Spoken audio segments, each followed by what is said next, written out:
അദ്ദേഹത്തിന് ഇത് സമ്പത്തിന് അറിയാമല്ലോ, സ്പീക്കറോ ഡെപ്യൂട്ടി സ്പീക്കർ ഇല്ല എങ്കിൽ സഭ ഒരാളെ തിരഞ്ഞെടുക്കും. സ്പീക്കർക്ക് ഇത് മറുപടി പറയാനുള്ള അവസരം ഉണ്ടാവും. വോട്ട് ചെയ്യാനുള്ള ഫസ്റ്റ് ടൈം വോട്ട് ചെയ്യാനുള്ള അവകാശമുണ്ട്. അതിലൊന്നും സംശയമില്ല. ഞാൻ പറഞ്ഞത് നമ്മുടെ ഈ ഇന്ത്യയിലെ ജനാധിപത്യം പൂത്തലഞ്ഞതിനെ കുറിച്ചൊക്കെ നേരത്തെ ഇവിടെ സംസാരിച്ചത് കൊണ്ടാണ് ഞാൻ പറഞ്ഞത്. വേറെ ഒന്നും കൂടുതൽ പറയില്ല, സമയക്കുറവുണ്ട്. ആ 39ഉം 42-ാം ഭരണഘടനാ ഭേദഗതി ഒന്ന് വായിച്ചു നോക്കിയാൽ മതി, എന്താണെന്ന് വിശകലനം ചെയ്ത് നോക്കിയാൽ മതി, നമുക്ക് എല്ലാവർക്കും മനസ്സിലാവും. നമുക്കറിയാമല്ലോ, പ്രധാനമന്ത്രി നമ്മുടെ ഇന്ദിരാഗാന്ധി 20 പരിപാടി ആവിഷ്കരിച്ചു. ശരി, പ്രധാനമന്ത്രിക്ക് അവകാശമുണ്ട്. ഒരു 5 പരിപാടി ഇന്ത്യയിൽ അവതരിപ്പിച്ചിട്ടുണ്ട്. ആരാ?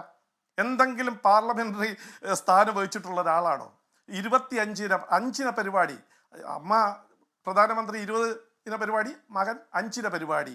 എന്താണ് ജനാധിപത്യം? എന്ത് ഭരണഘടനയാണ് ഒരു മാനിച്ചിട്ടുള്ളത്?